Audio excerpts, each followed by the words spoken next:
समर्थन दे रहे हैं। आखिरकार उसका सिग्नेचर लिस्ट सामने आ गया है। कई नाम हैं जो बोल रहे थे कि नहीं हम इधर नहीं हम उधर है, नाम अब सब सामने आ गए। क्या बोलेंगे, ये जो रेबल टीएमसी सांसदों की पूरी लिस्ट दिख गई है? देखिए, ये तो सबको पता था ये होने वाला है। अभी कुछ लोग डाउट कर रहे थे साइन कहाँ है, लिस्ट कहाँ है, अब वो भी सामने आ गया है। और मेरे को जितना पता है कि शायद मंडे को, सोमवार को, ये सारे सांसद जाएंगे लोकसभा के स्पीकर ओम बिरला जी से मिलने के लिए, और रविवार को एक बहुत बड़ा मीटिंग होने वाला है, और शायद वहां पर बंगाल के मुख्यमंत्री भी उपस्थित रहेंगे, जितना मेरे को खबर है। अब बाकी देखने वाला बात है। तो ये जो रेबल फैक्शन ऑफ एमपीज हैं, तृणमूल कांग्रेस के करीब 20 एमपीज हैं, और मुझे खबर है कि वो नंबर बढ़ भी सकता है। उन लोगों ने ये साफ तरीके से बोला है कि वो देश के हित में एनडीए को सपोर्ट करेंगे। तो ये भाजपा के लिए तो विन विन सिचुएशन है, ना बीजेपी में ज्वाइन भी कराना पड़ रहा है और उनको समर्थन भी मिल रहा है, तो देश के हित में तो सही है। अभी जो बीजेपी के लिए विन विन सिचुएशन है, ठीक है, अच्छी बात है, लेकिन जो नाम जैसे शायोनी घोष, वो हमेशा से टीएमसी के फेवर में रही है। ऐसी ऐसी बातें बीजेपी के लिए बोलती गई है जो कि सुनने में कुछ लोगों को खराब भी लगे, बस सपोर्ट था उनका टीएमसी के साथ। और एक यूसुफ पठान जिसके लिए पार्टी हमेशा खड़ी रही जबकि वो आउटसाइडर थे। देखिए, आपको एक चीज समझना पड़ेगा। अभी बहुत लोगों को बहुत नाम से बुलाएंगे। कोई बोलता है रैट्स, कोई बोलता है गद्दार, कोई बोलता है ये, कोई बोलता है वो। पर आपको एक चीज समझना पड़ेगा, जो करियर पॉलिटिशियन है उनको तो राजनीति करना पड़ेगा। और देश का इतिहास अगर आप देखेंगे, या भाजपा के भी कुछ राज्य के मुख्यमंत्री देखेंगे, तो वो किसी और पार्टी में थे, अभी किसी और पार्टी से मुख्यमंत्री बने हैं। जैसे मेरे जो मुख्यमंत्री हैं, वो उन्होंने तो मेरे से ज्यादा तृणमूल कांग्रेस किया है, पर उनको तो अभिषेक बनर्जी ने भगाया था पार्टी से। वो बीजेपी का हाथ पकड़ा उन्होंने विपक्ष के नेता बन के काम किया, और आज वो बंगाल के मुख्यमंत्री और आज बहुत अच्छा काम कर रहे हैं। तो करियर पॉलिटिशियंस जो भी हैं, उनको पॉलिटिक्स करना है, उनको राजनीति करना है। अब रहा शायोनी घोष का बात, आपने पूछा मेरे से, कल उनका एक वीडियो सामने आया एयरपोर्ट में, तो वो सफेद साड़ी भी मुझे नहीं दिखी, सफेद हवाई चप्पल भी मुझे नहीं देखा। मुझे तो पहले देख के लगा कि कोरोना का फोटो है वो, ऐसे मास्क वास्क पहन के, सर्वर छुपा के।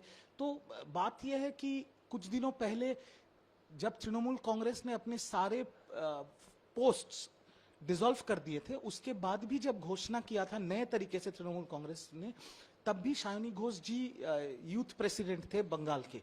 तो अब क्या होगा मुझे नहीं पता, वो शायनी जी जानते हैं और तृणमूल कांग्रेस जानते हैं। और रहा यूसुफ पठान का बात, वो उनको तो बाहर से लाया गया था, उनको टिकट मिला, वो जीते मुर्शिदाबाद से। अभी सबका एक ही चीज बोलना है कि अभिषेक बनर्जी के साथ कोई काम नहीं कर सकता, और ये सच बात है। उनके साथ नहीं काम, उनके साथ अगर काम करना है तो आपको गुलाम बन के रहना है। और यूसुफ पठान क्यों गुलाम बनेंगे? वो इंडिया के क्रिकेटर हैं। या काकोली घोष दस्तीदार जो 1984 से ममता बनर्जी जी के साथ है, उनको क्यों गुलाम बनना है? तो अभी सब लोग मुंह खोल रहे हैं क्योंकि भय खत्म हो गया, थ्रेट कल्चर खत्म हो गया, डर का जो माहौल था वो खत्म हो गया। आने वाले दिन में ये सांसद एनडीए के समर्थन में, देश के हित में काम करेंगे, और यही तो ठीक है। जो हो रहा है मैं तो बोलूंगा ठीक हो रहा है। आपने एक अच्छी बात बोली कि हाल ही में जो वर्किंग माला रॉय भी साइनिंग लिस्ट में है। तो कुछ दिन पहले, कुछ दिन क्या, एक दो दिन पहले की ही बात है, एक वर्किंग कमेटी बनती है, उसमें आपको एक पोस्ट दिया जाता है, जबकि आपको ये पता है कि आपको जाना किधर है। आप उस मीटिंग में थे कि नहीं थे ये बात की बात है, लेकिन आपको पता है आपको जाना कहाँ है, उसके बाद भी आपको पोस्ट मिलता है। इसका मतलब पार्टी से कोऑर्डिनेशन तो था ही नहीं आपका। नहीं, पार्टी का तो कभी भी किसी से कोऑर्डिनेशन नहीं रहा है। और ये बात तो रिजू दत्ता ने पहले बोला था, और रिजू दत्ता को सबने गालियां दी थी, बट आज तो वही बात सारे सांसद और सारे विधायक बोल रहे हैं कि पार्टी ने कभी भी किसी से कुछ पूछा नहीं है, एक तरफा था। It was a one way street, कि हम जो बोल देंगे वही होने वाला है। आप एक चीज सोचिए, ये शायोनी घोष का बात जब आप उठा रहे हैं, यूथ प्रेसिडेंट पार्टी के शुभेंदु अधिकारी थे जब हमने पार्टी ज्वाइन किया था, पार्टी करना स्टार्ट किया था। शुभेंदु अधिकारी को हटा के अभिषेक बनर्जी को कर दिया गया था, चलिए वो भी ठीक है। अभिषेक बनर्जी जी जब हट गए यूथ प्रेसिडेंट से, शायोनी घोष को कर दिया गया था। कौन है, कहां से आई थी? क्या उन्होंने तृणमूल का झंडा भी पकड़ा था? वो तो बचपन में एसएफआई करते थे जादवपुर यूनिवर्सिटी में, लेफ्ट फ्रंट करते थे। उनको सबके सर पे बिठा दिया, सबने मान लिया क्योंकि पार्टी का सिद्धांत था।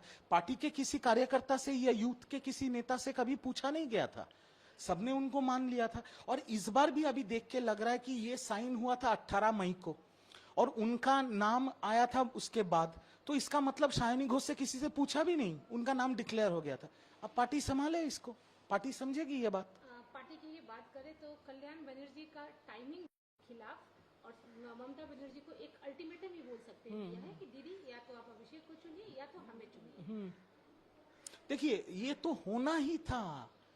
आज जो भी तृणमूल कांग्रेस के पुराने लीडर हैं, जब ममता बनर्जी विपक्ष में थी, जो लोग ममता बनर्जी के साथ तब से थे, जिन्होंने लेफ्ट के साथ लड़ाई करके ममता बनर्जी का पार्टी को एस्टेब्लिश किया, ममता बनर्जी को मुख्यमंत्री बनाया, ये लोग क्यों सर झुकाएंगे अभिषेक बनर्जी के सामने?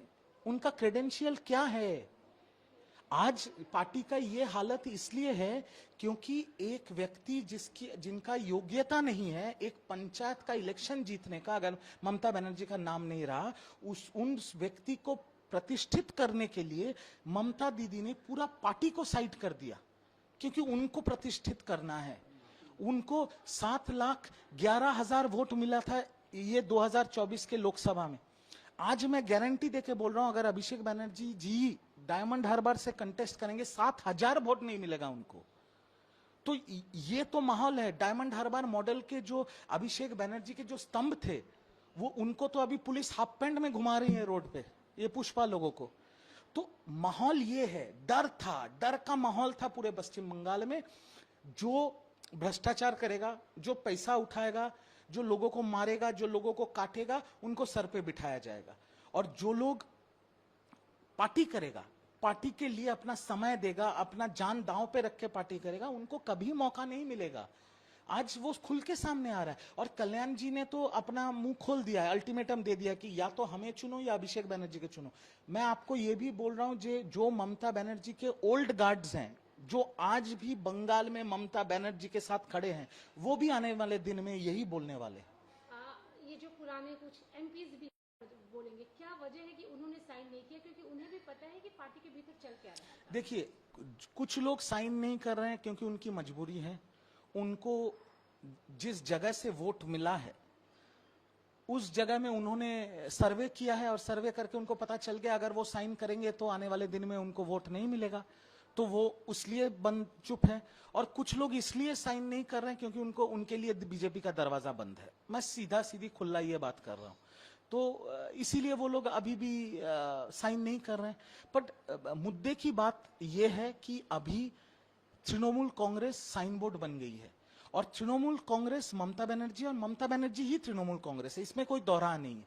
ममता बनर्जी को अगर कोई राइट ऑफ कर देगा तो ये बचपना होगा। You can not write off a leader like Mamata Banerjee. But ये भी सच्चाई है कि आज बंगाल में जो माहौल है या दिल्ली में जो माहौल है, अगर ममता बनर्जी जी को तृणमूल का अस्तित्व बचाना है तो अभिषेक बनर्जी को काट के फेंक देना पड़ेगा, क्योंकि तृणमूल कांग्रेस का कैंसर है अभिषेक बनर्जी। और अगर तृणमूल कांग्रेस को बचाना है तो अभिषेक बनर्जी को काट के ममता दीदी को फेंक देना पड़ेगा। अभिषेक बनर्जी कल सीआईडी गए थे ऑफिस, मामला वही फौजरी सिग्नेचर का था, यानी कि असेंबली में कौन राज करेगा, कौन सा विपक्ष रहेगा, टीएमसी का एक्चुअल जो टीएमसी जिसे बोला जाए वो, या एलओपी जो बन चुके हैं ऋतु। देखिए, सीआईडी ने उनको फिर संडे को बुलाया है, दोपहर को शायद 2 बजे या शाम को 4 बजे, ऐसा कोई टाइम पे उनको फिर से बुलाया है सीआईडी ने। अब सीआईडी उनको बार बार बुलाएगी, बचने का कोई जगह नहीं है, क्योंकि नकली साइन करके चिट्ठी अभिषेक बनर्जी जी ने साइन करके दिया था पश्चिम बंगाल विधानसभा के स्पीकर को। यह बहुत बड़ा अपराध है। अभी हाई कोर्ट का रक्षा कवच है उनके पास, तो जब तक रक्षा कवच रहेगा उनको 100 बार बुलाया जाएगा, वो 100 बार जाएंगे, इंटरोगेशन फेस करेंगे, घर आ जाएंगे। जिस दिन रक्षा कवच उठ जाएगा उस दिन खेला खत्म हो जाएगा। क्योंकि आप देखिए, सिर्फ उनके ऊपर ना बहुत से मामले उनके सर के ऊपर झूल रहा है। अभी गौ तस्करी में उनका नाम है, कोयला तस्करी में उनका नाम है, बालू तस्करी में उनका नाम है, टीचर्स रिक्रूटमेंट स्कैम में उनका नाम है, फर्जी साइन, विधायकों के फर्जी साइन मामले में सीआईडी के केस में उनका नाम है, अवैध निर्माण करने के लिए उनके घर के ऊपर कोलकाता म्युनिसिपल कॉर्पोरेशन का केस चल रहा है। कहां तक भागोगे? कितने केसेस से भागोगे? आज नहीं तो कल तृणमूल कांग्रेस के युवराज को चक्की पीसना पड़ेगा, यह तय है। देखिए, दिल्ली में जहां पर तृणमूल कांग्रेस का ऑफिशियल पार्टी ऑफिस था, 20 राजेंद्र प्रसाद रोड, वो हमारे सांसद पार्थो भौमिक का बंगलो था। अब पार्थो भौमिक खुद ही साइन करके चले गए हैं रेबेल कैंप में, इसलिए दीदी का, पार्टी का सारे पोस्टर्स वहां से हटा दिया गया और वहां पर ताला लग गया। तो वो हेडक्वार्टर भी गया, और तृणमूल का यहाँ पर जो टेम्पोररी हेडक्वार्टर था मेट्रोपॉलिटन में, जिसको हम लोग तृणमूल भवन कहते थे, वो भी लीज पे था मॉडर्न डेकोरेटर के पास से। अब मॉडर्न डेकोरेटर ने भी चारू मार्केट पुलिस स्टेशन में, मैंने सुना है, कंप्लेन भी किया है, और वो अभी लीगल स्टेप्स ले रहे हैं। कानूनी तौर पे वो अपना जगह वापस मांग रहे हैं, क्योंकि जो लीज था वो खत्म हो गया। बाकी तृणमूल कांग्रेस सत्ता में थी, इसलिए जोर जबरदस्ती उसको दखल करके रखी थी। तो पार्टी का ऐसा हालत हो गया कि सिर्फ सांसद विधायक छोड़ के नहीं जा रहे, पार्टी के सारे हेडक्वार्टर्स भी बंद हो गए, ऑफिस भी बंद हो गए। अभी लगता है सिर्फ एक ही जगह बचा है, वो जो दीदी का घर 30B हरीश चटर्जी स्ट्रीट, ये छोड़ के तो और कहीं जगह नहीं मिलेगा तृणमूल का ऑफिस करने का। बस यही हालत है तृणमूल कांग्रेस का।